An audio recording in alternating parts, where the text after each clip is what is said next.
Hey, have you guys ever run out of the internet? I just did for a little while. I live in the country. Okay, so now we're going to be talking about platelets, aka thrombocytes, and they have a common origin with erythrocytes and leukocytes. They come from that hemocytoblast. There's my little marker. Hemocytoblast, and it can, as you recall, differentiate into a lymphoid stem cell or a myeloid stem cell. And then this lymphoid stem cell goes on to become lymphocytes only. But the myeloid stem cell can give rise to the red blood cells, or it can go a different path and give rise to white blood cells, or it can go a different path and give rise, here's mega, this word right here is, I don't have room to write it, but that would be here, give rise to megakaryocytes, which give rise to our platelets. And here are our platelets in the inactive form. And so they have a common origin as all the other red blood cells. They're being made in the bone marrow, and they have a lifespan of about 11 days. But what they are just cell fragments. This is just a fragment of this mega, this means big nucleus cell. If you go back to the hematopoiesis lecture, you'll see the formation of a megakaryocyte, and the megakaryocyte stays inside the bone marrow, and then it'll just send little fragments of itself out into the blood supply, and that's what we have as platelets. And platelets, what's in a platelet? It's a sack of good stuff for clotting, for blood clotting, because ultimately that's what platelets are for. They have adenosine diphosphate, serotonin, calcium, a bunch of enzymes, platelet-derived growth factor, platelet, SP, derived growth factors. You'll see it later on. They have the contents of platelets are everything that we need to patch up a hole and cause the blood to coagulate. And coagulation means going from a liquid state to a thicker state. So what stimulates the production of platelets by our hemocytoblast? Our hemocytoblast is going to become this myeloid stem cell, and then it can go this route, or it can become this. What would stimulate that myeloid stem cell to go down the path of producing platelets? Well, if it's exposed to thrombopoietin, which is the hormone that's produced by the liver and the kidneys, and it stimulates thrombopoiesis. This is the word for formation of platelets. If you recall, this thrombopoietin is very similar to the hormone by the kidneys that stimulates erythropoiesis. EPO is erythropoietin. That's what stimulates the production there. We're just doing a small review here. And for the white blood cells, it would be nice if it was leukopoietin, but it's not. They're interleukins, different types of interleukins, and colony stimulating factors are the hormones that cause this pathway right here.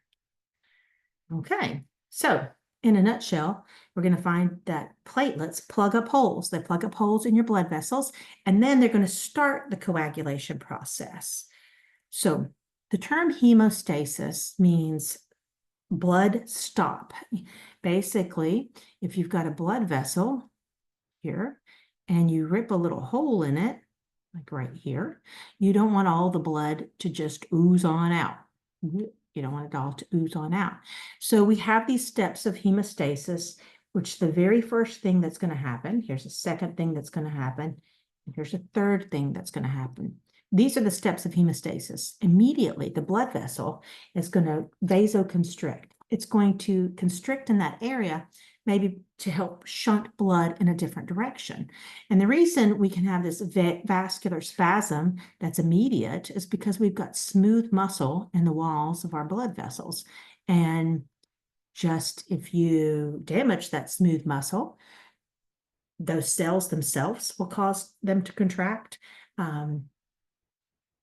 Different chemicals from different areas, the nerves themselves will cause it to contract.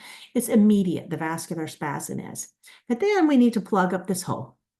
I need to plug up the hole with platelets. This is platelet plug formation. We just stick platelets one at a time, and we're going to see a better picture here in a minute, to the walls to plug up the hole to make sure we don't bleed out our whole volume of blood. And I bring up this guy right here because that's an important one. Von Willebrand factor, it's spelled on a subsequent slide, but this platelet plug formation, we'll see it on the next slide. Platelets become sticky, and these von Willebrand proteins help from the endothelial cells help hold them in place. And if people who have von Willebrand's disorder bleed out easily during childbirth. Okay, I don't mean to say bleed out. They have trouble with bleeding during childbirth. During coagulation, the third step of hemostasis, first, our blood vessel constricts. Second, we plug up the hole with platelets. That takes a few minutes. And then it takes a few more minutes for our blood to go from liquid to a more jelly-like solid. That's what coagulation is. And it's going to be coagulation. It's going to be helped along by procoagulants, and we'll see a list of procoagulants later. Meanwhile, just so you're aware, if we want to clot, we need procoagulants to do that. If we don't want to clot, and that's most of the time, if we don't have any damage in our blood vessel walls, we don't want to clot. And so we have these anticoagulants that are constantly present, making sure that clots don't form. Here we have a blood vessel, beautiful and healthy. Do we want to form a clot here that obstructs the flow of blood? No. So we have all these anticoagulants, usually secreted by the endothelial cells, that'll help prevent that. Get into that later. What are the 3 steps of hemostasis? Vascular spasm, platelet plug formation, and then coagulation. Then what happens after you get this blood vessel? Do you want this blood vessel to stay here forever? No. So we're going to do something called a clot retraction and repair, meaning if we have, we're bridging the gap here. We have the clot that's formed over it. If a clot retracts, it pulls in nice and tight, and think of it as pulling these edges in closer together. And there's going to be substances that are secreted that help grow that blood vessel wall back. Now, within the hour, it's going to start within the hour of the clot retraction. And this actual repair process, it'll take longer than that to repair the blood vessel. But this is a beyond hemostasis count. Now that if we grow this blood vessel back, do we want this blood clot there forever? No, we have to get rid of it.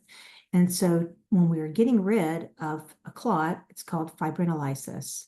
And the reason it's called that is because we're going to find out soon enough, if you don't remember from the tissue chapter, that we have this fibrinogen.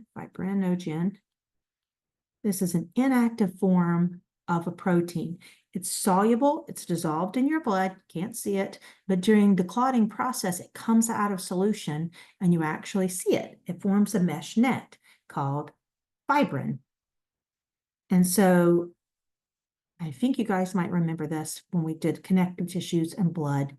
And in connective tissues, the types of fibers that are in connective tissues would be collagen fibers, elastic fibers, reticular fibers. Well, we don't have those fibers in the blood because if we have a bunch of fibers in here in the blood vessels, then the blood can't get through, right? And so our fiber, this is a unique situation for blood, is fibrinogen in the active form. If we want to break down in the clotting process, we activate this guy to form a fibrin mesh net, and then we have to get rid of it. So how we get rid of it is through something called plasmin. This is going to be our clot buster, tissue plasminogen activator, clot buster. What this is saying right here on this slide is there's something called plasmin, that's going to break down the fibrin mesh net. It comes from an inactive protein called plasminogen, and when it's activated, it breaks down the clot. How do we activate it? Through something called TPA. I'm just making sure I hit all the highlights. Tissue plasminogen activator. Okay. These are the basics, and it's okay to know these basics. You're going to know more in the coagulation part.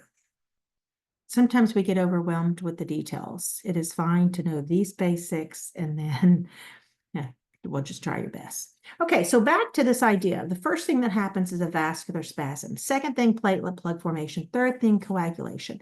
The vascular spasm, like I said before, if we injure that smooth muscle, it's going to contract. In the walls, if we've got a lumen, which is the open area of the blood vessel that's this big, if it contracts, it's going to get much smaller, vasoconstriction. And so just injuring the smooth muscle causes that. The endothelial cells, which are nice and healthy around or just been damaged, they also release stuff that triggers the vascular spasm, and then whatever the local pain receptors are there, the nerves. It's a reflex of a vascular spasm. We are done with this part of hemostasis. Platelet plug formation, very fast, very straightforward. We have the formation of a plug made of platelets. And so that is not a blood clot. We have a hole. We have platelets that attach to the area, and they attract more and more and more and more and more, and they plug up the hole. That is not a blood clot. That's just the beginning of a blood clot.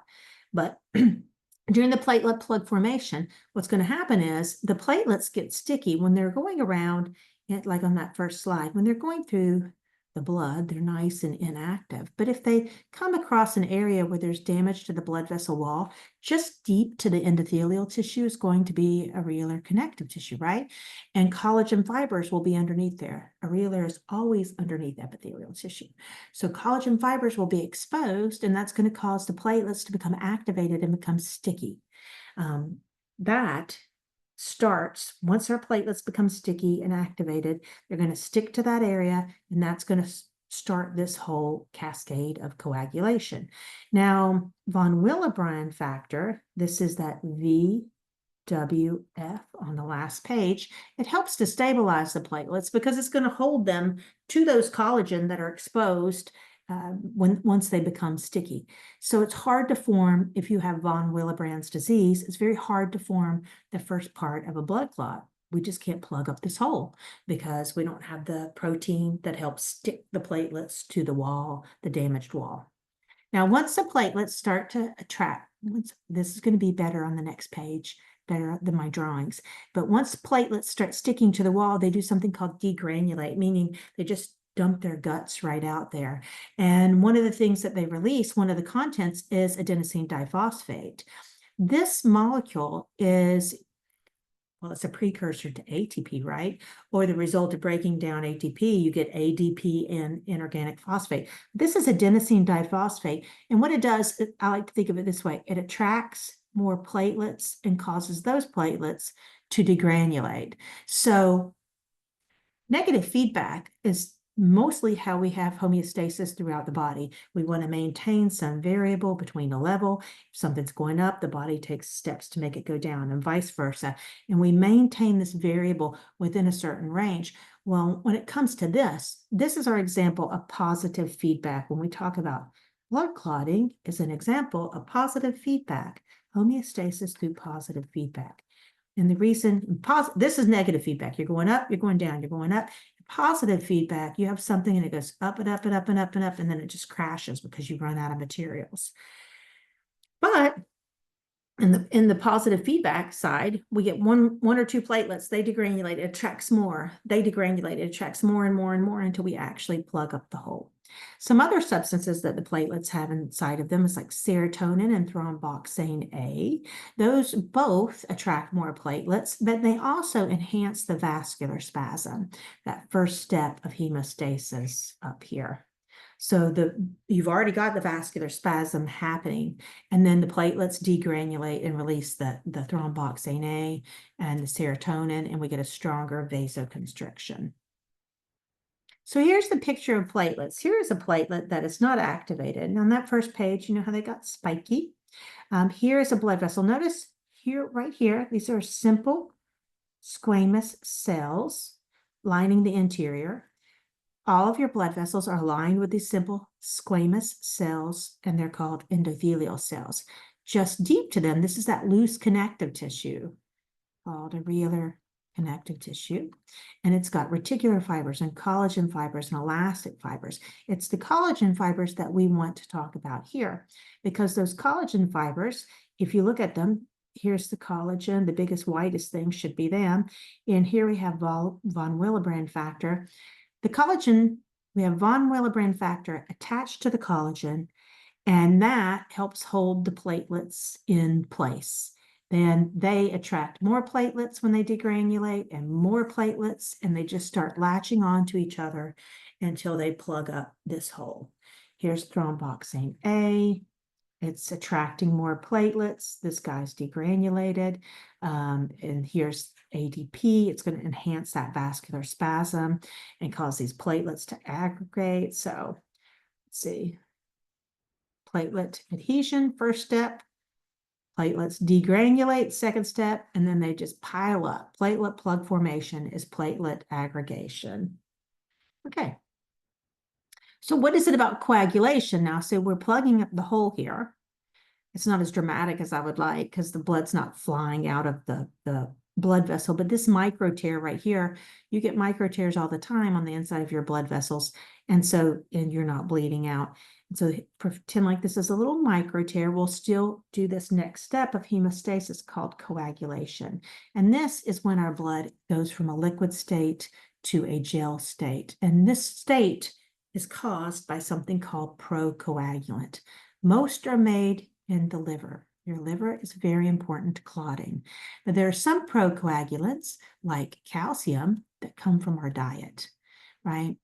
Remember in the endocrine system how we closely monitored blood calcium levels between 9 and 11 milligrams per deciliter because we want to make sure that our muscular system functions properly, our endocrine system functions properly, and that we can blood clot. Finally, we get to use this. Calcium is necessary for blood clotting, and that comes from our diet. Our liver doesn't make it.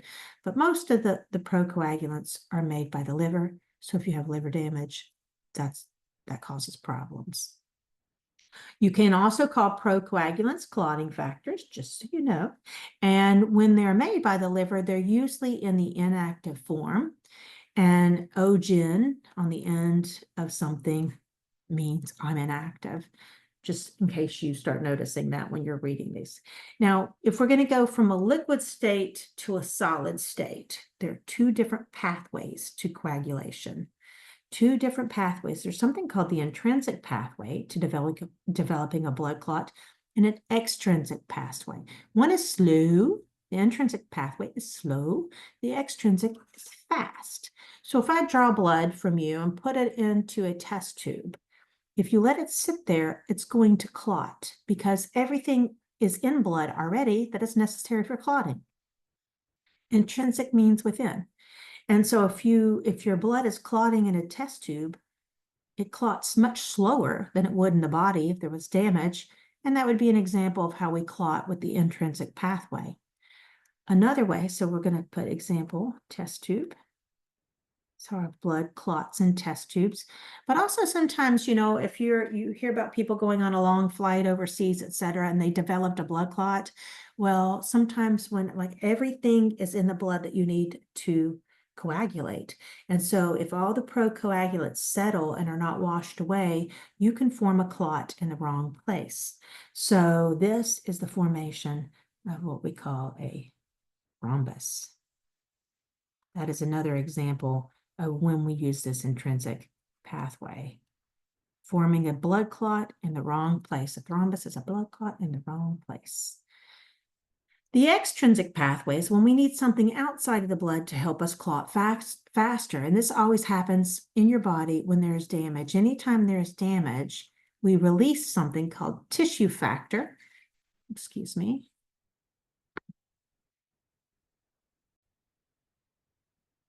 Yeah, I hope I picked this up where I left it off. Sorry for the distraction. So if there's damage to the tissues produce tissue factor. And tissue factor is like a shortcut. It's saying, we're really damaged. You need to form a clot fast. So it's good to have two different ways that we can make a clot. It's good that we've got a shortcut if we actually have damage. Now, this is going to be this intrinsic pathway and extrinsic pathway. I said that the two pathways to coagulation to make a blood clot. Really, there are two pathways for the formation of something called prothrombin, which is the precursor of thrombin. And if you have thrombin, you have a blood clot, straight up. So by the intrinsic pathway or by the extrinsic pathway, if we form prothrombin activator,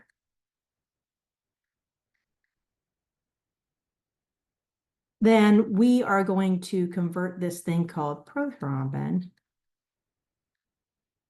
to just plain old thrombin. The activator converts prothrombin to thrombin, and we, bam, have a blood clot. You'll see. We're going to talk about this on subsequent slides with pretty pictures. Now, the thrombin converts fibrinogen molecules. If we form thrombin, we take this inactive fibrinogen, heat this off, and we turn it into this little mesh net that you'll see later on what a blood clot actually looks like. And this traps erythrocytes, and we get coagulation, and that is the formation of a blood clot. Now, I said that for a blood clot to form, we need procoagulants. That's another term for clotting factors, are procoagulants. We have all these 13 procoagulants. Not all of them are made by the liver. See, here's the calcium ion. It's not made by the liver, but look at this one right here, something called Christmas factor. So here's Stewart factor. Here's this guy right here, factor. You can either call them by their name. Factor 1 is fibrinogen, factor 2 is prothrombin. You don't have to memorize these. You can always look these up in the future. Where I put a star, notice that these guys require vitamin K for the production of these procoagulants. And so if we could take vitamin K away, then we're not going to be able to form these, and it's going to be harder to clot. Well, I'll tell you what kind of medicine does that here shortly. Okay, so the vitamin K is going to be important for the formation of at least 3 of our, oh, here's 4, here's the 4th one. 4 of our procoagulants. Something to notice. You don't have to know any of these names, but if you see factor, see the term factor 1, factor 2, factor 10, factor 13, these are procoagulants. Now, these are some of the things that are released by platelets down here during the intrinsic pathway. If we're forming, so these are just alternatives. We're going to stick up here with our procoagulants, bam, and leave it at that. This looks like an actual nightmare, doesn't it? I'll tell you that this is if we have a damaged surface, here we have trauma over here. This is showing you, say this. I have to move to see what the label says. The intrinsic pathway versus the extrinsic pathway. Here it says you have to have a damaged surface. Let's think of a damaged surface in this case on the side of the intrinsic factor, because I had to pull this straight off the web, as either glass of the inside of the test tube or roughened endothelium. So if you have inflammation in your blood vessels, anything like that, you could think of that as the damaged surface, but nothing's torn apart. You're not hemorrhaging or anything. In the intrinsic pathway, how you would read this is you have this procoagulant 12. That is in the inactive form. And how do I know that? Because there's no A there. If you see an A, it's activated. This becomes activated. If this procoagulant 12 becomes activated, then it takes procoagulant 11, that's inactive, and activates it, which activates 9. Here's the active form. And then 9 activates 10 to becoming active. And so this is quite a few steps, right, to forming this guy right here, to 10A, to activating 10. Here's our shortcut. If you get trauma, we start with factors. So we get this tissue factor. Tissue factor is being released by the trauma. And it's going to activate 7, which activates 10. So we have 2 steps here. 1, 2, say, if we have trauma. We have a lot more steps if we're going the intrinsic pathway. So I hope it's clear that the intrinsic pathway is not as fast as the extrinsic pathway. Regardless, both pathways lead to the same thing. We're activating a procoagulant that is going to turn prothrombin into thrombin. See this common pathway down here? And so we take thrombin. This is what you want to think. We take prothrombin. This is my shortcut. And we convert it to thrombin. What thrombin does Ignore this little arrow. What thrombin does is it takes here fibrinogen, which is an active, ogen, fibrinogen, and it converts it to fibrin. And that is your mesh net, and you are going to have this cross-linked fibrin clot, an actual blood clot. So this is the pathway that you guys have to know down here. You have to know that there are two pathways to get here. I'm afraid you're going to be terrified by this picture. Let's do this. This is our prothrombin activator. It's a prothrombin activator. If we form the prothrombin activator, I'm trying to tighten this up a little bit. If we form the prothrombin activator, that says that it's going to take prothrombin and convert it to thrombin. Now, this is an active over here until we form this prothrombin activator. We're doing this through the intrinsic or the extrinsic pathway. Once we have the activator, it converts prothrombin to thrombin. Then, once you have thrombin already in the blood, we have fibrinogen, which is an active, and it's got to be activated to actually form the blood clot. So it's a thrombin that does that. That is what you all need to know, right there. That is the common pathway to forming a blood clot. Take a deep breath in. You'll find better pictures in the book, perhaps, but this was an abbreviated version online. This is a blood clot. So you can't see fibrinogen, this guy right up here. You can't see this in the blood. It's dissolved. When it comes out into solution, it's a mesh net. So do you see the mesh net here? All this stuff up here looks like straw, and it's got platelets stuck in it. All kinds of little platelets everywhere. So that is the fibrin mesh net that will eventually, this is hemostasis, you get the vascular spasm, the platelets plugged up the hole, and then we have this process, which is called coagulation. Now we have a clot.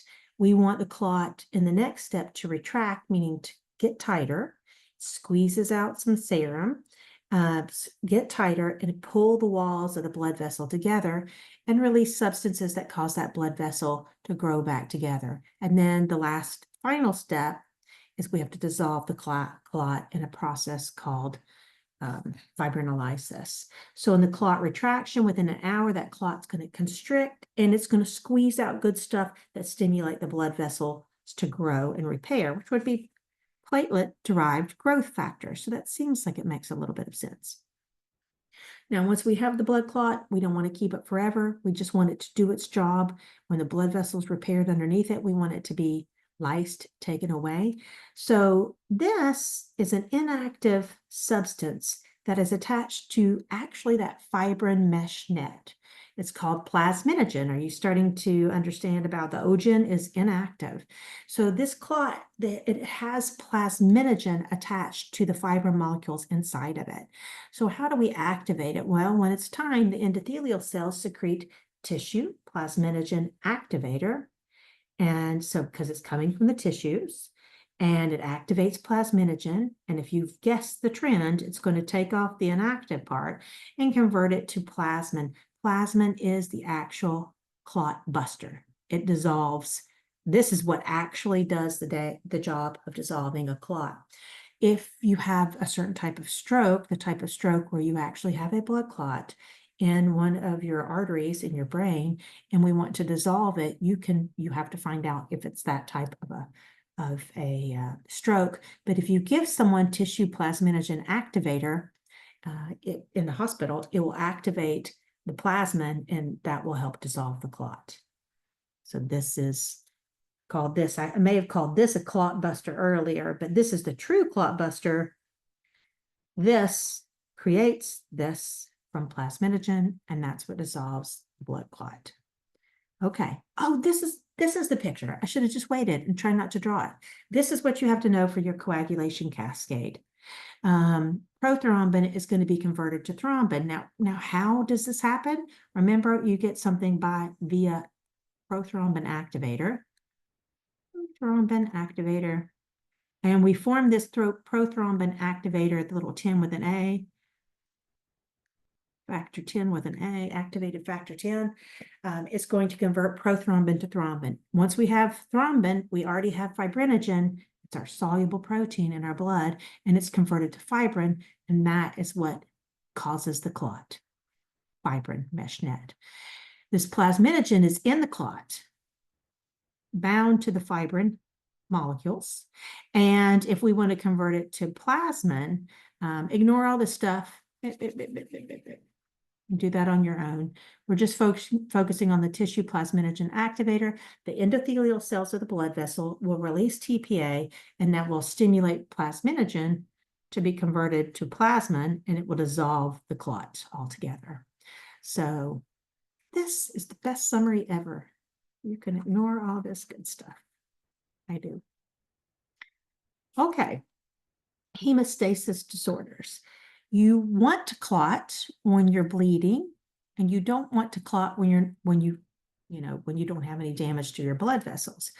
In a thromboembolic disorder, you're forming a clot where it doesn't belong, and it might go on the run because the thrombus is a clot that forms in the wrong place. If I'm sitting around all day and I have a collection, normally the procoagulates are distributed very well. Got blood flow, we're exercising, we're moving, we're constricting our muscles, and that's moving our blood through our legs and etc. But if we sit around for 15 hours, it's pretty easy to do when it's 10 degrees outside, and then the procoagulates can build up and form a blood clot in the wrong place. Well, if we have a blood clot, say in one of the deep veins in your legs, and that is a thrombus. If a part of it breaks off and starts to just go through the blood vessels, that's called an embolus, a clot that is on the move. And then when this little clot reaches, these blood vessels are going to get smaller and smaller, and say gets this small, if it wedges in there and doesn't allow any blood flow, that is called an embolism, when the clot gets actually wedged somewhere. So if I said cerebral embolism, pulmonary embolism, you should know exactly where these things are occurring. If someone has a pulmonary embolism, that's in the lungs. Does that make sense? If someone has a cerebral embolism, it's in the brain, right? And so if you have a cerebral embolism, most people will say stroke, because that's what is happening during a stroke. You're cutting off blood supply, but there are various reasons to cut off blood supply, and an embolism is one. And these people, hereditarily speaking, you may be predisposed to forming thrombi, or you may not. But if you have atherosclerosis, this hardening of the blood vessels, happens with age, lifestyle, and etc. If you're an inflammatory person, look how red I am right now. I'm inflamed. I will probably form a blood clot in my life. If you're constantly inflamed, and if you have blood pooling, your chances of forming a clot when you're not supposed to are much greater. So taking care of the blood vessels is very important.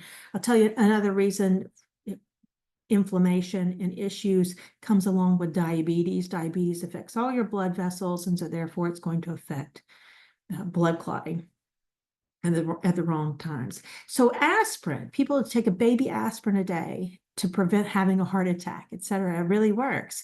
Well, the reason is because it inhibits thromboxane A. And if you recall what thromboxane A is, that's one of those ingredients in platelets that it enhances the vascular spasm, and it attracts more platelets to the area.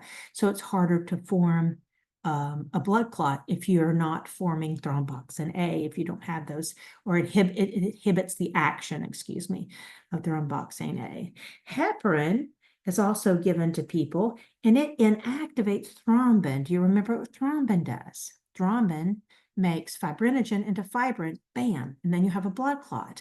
Well, if we inactivate thrombin, and heparin does that, then you're not going to form a blood clot. There's a fine balance with people who are on heparin treatments from bleeding too much, and you don't want a blood clot. So you have to constantly be taking blood levels to make sure that they're not going to bleed out, or they're not going to start clotting. Coumadin is what we call it in humans. Warfarin is what we would call it if we gave it to rats. That inhibits that synthesis of vitamin K. And if you'll recall, back on the procoagulant slide, there were at least 4 procoagulants that the liver makes, and it needs vitamin K. So from the diet. If we don't have the warfarin, what it does is it prevents us from making those 4 procoagulants, and then you can't clot. So it's a different method altogether. Let's see. Now that was if you clot when you don't want to. There are other issues like thrombocytopenia. This means thrombocyte means platelet, penia means few. If you have too few platelets, if you get less than 50,000 per microliter, that's really bad because you can bleed internally and hemorrhage. You get little tiny petechiae. You get these little, Google that, see what that looks like. I wish I had a picture right here. It can be caused by suppressed bone marrow. You could have a virus and end up with thrombocytopenia subsequent to that, or from radiation, drugs, cancer, quite a few reasons that can cause thrombocytopenia, but it's very important to be diagnosed as soon as possible so you don't bleed out internally. If you have impaired liver function, your liver makes, this is number 2 reason why you would, we're on the bleeding side of things now. If you have impaired liver function, you cannot make those procoagulants, and so therefore it's harder for you to clot. Hemophilia, these are genetic disorders. Usually a lot of them are carried on the X chromosome, where you just miss making one procoagulant. That's spelled incorrectly. Sorry about that. And so it depends on which procoagulant is missing to the severity of the actual hemophilia. That's to the point that you need to know that. And here's this interesting thing called disseminated intravascular coagulation, DIC, where maybe during childbirth or some other time like that, you have like widespread clotting throughout the body. And so you'll have these clots being formed for some reason. And then in other areas, you're starting to hemorrhage, and it's because all your clotting factors are used in one area, and then you bleed out in another. It is clotting and severe bleeding at the same time. So this is an extremely horrible situation. Not good. I don't want it. Okay. So just normal. Say we haven't damaged ourselves at all. Say we're a nice, healthy human being. What are the factors in your body that prevent you from just forming a blood clot? If you're sitting there and you've been listening to me all day and you're like, I'm going to form a blood clot. Well, I hope not, because you have these antithrombic substances against thrombus, right? Prothrombin against thrombin. This prostacyclin, heparin, and nitric oxide are actually released by the endothelial cells lining the inside of your blood vessels. So if you have nice, healthy, smooth endothelium and nice, healthy endothelial cells, you have these substances that prevent the formation of thrombin. And if you have a messed up or inflamed endothelium, it's easier for those collagen fibers to be exposed and for a clot to be formed. So we want our endothelial cells to secrete these things to prevent clot formation in the wrong place. We want a smooth endothelium. There are some liver secretions like protein C and antithrombin 3. These guys are actually called anticoagulants. So they help with not clotting when you're not supposed to. It's important that we keep our thrombin inside of the clot, and we do this by attaching it to the fibrin. And so that's a good thing. And if you have normal blood circulation, your blood's flowing all the while. So we don't have those procoagulants just pooling in one area and causing a blood clot.